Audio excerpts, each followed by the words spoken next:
إن هذا القرآن يهدي للتي هي أقوم ويبشر المؤمنين الذين يعملون الصالحات أن لهم أجرا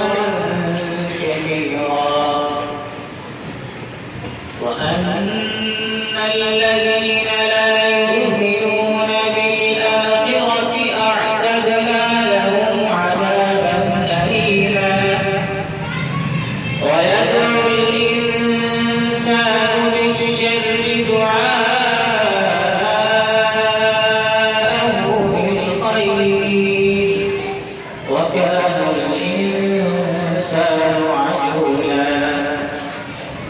وجعلنا الليل والنهار آيتين فمحونا آية الليل وجعلنا آية النهار مبصرة لتبتغوا فضلا من ربكم ولتعلموا عدد السنين والحساب وكل شيء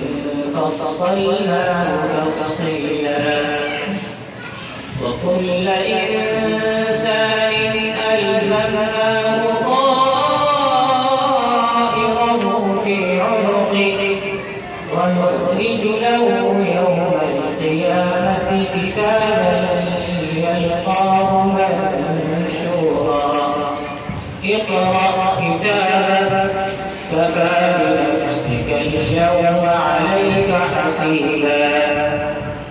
من اهتدى فإنما يهتدي لنفسه ومن